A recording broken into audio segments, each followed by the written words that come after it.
उत्तर पूर्वी जिले की बात करें तो घोषणाएं हो चुकी हैं जिले की और पूरी दिल्ली के अंदर ही घोषणा चल रही है। हमारे बीच में मौजपुर से मनोज सिंघल साहब हैं, इनसे बात कर लेते हैं। पहले व्यापार प्रकोष्ठ के अंदर मंडल में अध्यक्ष थे। मनोज जी, क्या कहेंगे, इस समय क्या दायित्व आपको मिला है?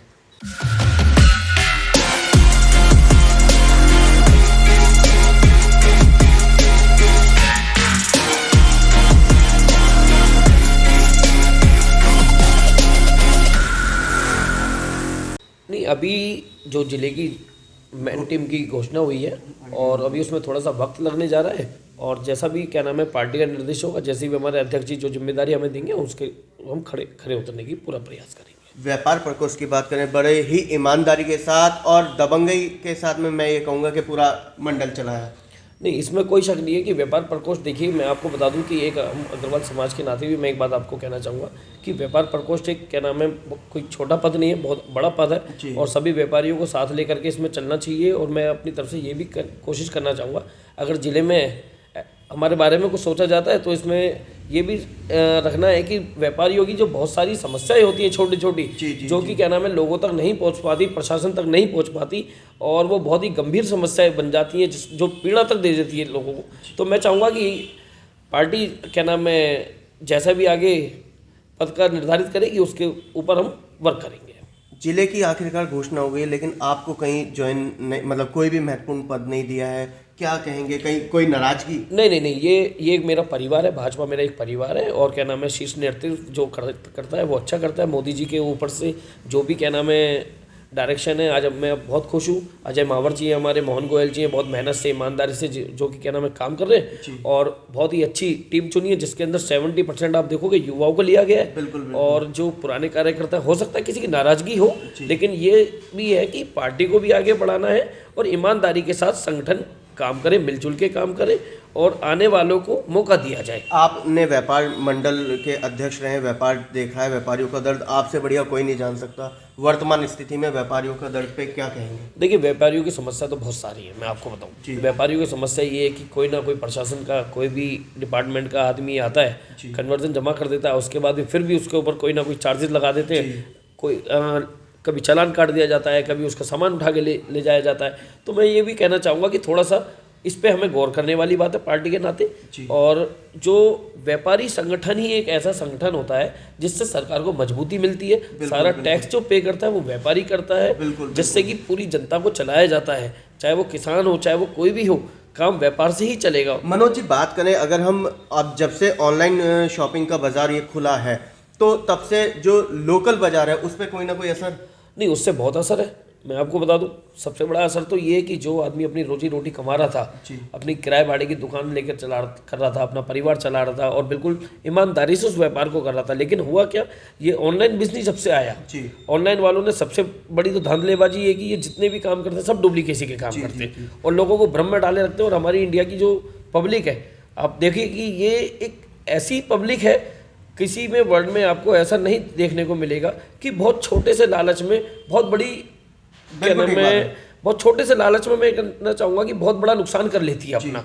आप देख लीजिए, जैसे कि आम आदमी पार्टी, मैं आपको बताना चाहूँगा क्या हुआ, बिजली और पानी के व्याप पे क्या नाम है सत्ता में आई और आप देख रहे होंगे कि क्या नाम है जो लोकल आदमी जो एक रेजिडेंशियल है उसका इन्होंने बिल माफ करने के लिए बात कह दिया, लेकिन आप ये देखिए कमर्शियल के ऊपर इन्होंने 3 गुना कर दिया, जिसको कि कोई गौर ही नहीं कर रहा कि व्यापारी की पीड़ा क्या है। मनोज जी, अगर व्यापारी की पीड़ा की बात करें तो वो इस समय किराए की मार से बहुत ज्यादा जूझ रहा है। किराए पर कहीं ना कहीं अंकुश लगाने की जरूरत है। आज 25,000, 40,000, 1 लाख, 1.25 लाख, 2 लाख रुपए हम हमारे इस शादानूर जोन में किराए के रेट हैं। देखिए, मैं ये भी कहना चाहूँगा, अभी आपने देखा होगा जो हाल की स्थिति है लॉकडाउन की, जिसमें पूरा ही आदमी का बिल्कुल दम निकाल दिया है, व्यापार की स्थिति बिल्कुल क्या नाम है बदतर हो चुकी है। और उसमें भी आप ये देखिए जो मालिक थे उन्होंने इतना प्रेशर बनाया, कई तो बेचारे ऐसे भी व्यापारी रहे जिन्होंने जनवरी, फरवरी, दिसंबर में क्या नाम है शॉप खोली थी और जो अंदर माल रखा वो भी किराया ना देने के कारण वो माल भी मालिक का हो गया और वो फर्नीचर भी मालिक का हो गया। तो मैं ये भी कहना चाहूँगा गवर्नमेंट की तरफ से कुछ ऐसा रूल उसमें होना चाहिए, मतलब किराएदारी कानून आना चाहिए, किराएदारी कानून आना चाहिए और उसका क्राइटेरिया होना चाहिए, इतने बाई इतने की दुकान है तो उसका इतना किराया होना चाहिए और वो हर मार्केट के अकॉर्डिंग होना चाहिए। क्योंकि देखने में आ रहा है कि अगर किराएदारी कानून आ जाएगा तो कहीं ना कहीं भ्रष्टाचार पे लगाम लगेगी, महंगाई कम होगी और मिलावटखोरी भी कम होगी। नहीं, इसमें कोई शक नहीं है।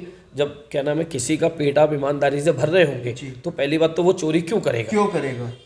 चोरी तो आप समझो कि मालिक के कारण चोरी करनी पड़ रही है। वो शटर उठाने से पहले उसको ये पता है कि यार 5,000 रुपये मेरे को मालिक के लिए कमाने के देने, और उसके बाद में वो क्या करेगा, कहीं ना कहीं बाजार का पैसा मार लेता है बेचारा, कहीं ना कहीं आत्महत्या कर लेता है व्यापारी। आप देखते होंगे वो कर्ज के तले क्या नाम इतना दब जाता है कि उसको सुसाइड करना पड़ता है। क्योंकि अभी आपने थोड़े दिन पहले एक घटना देखी होगी व्यापारी की, अपने यूपी से थी वो, शायद मैं भूल गया जगह का ना, तो उनको क्या करना पड़ा, कर्ज के नीचे इतना दब गए थे तो उनको पूरी फैमिली को सुसाइड करना पड़ा। क्योंकि मनोज जी देखने में आता है कि एक अगर हम सूट की अगर हम बात करें तो 1,500-1,700 रुपये का सूट यहाँ पे मिलता है। वही सूट अगर हम ऑनलाइन पे जाते हैं तो 800-900 रुपये का मिलता है।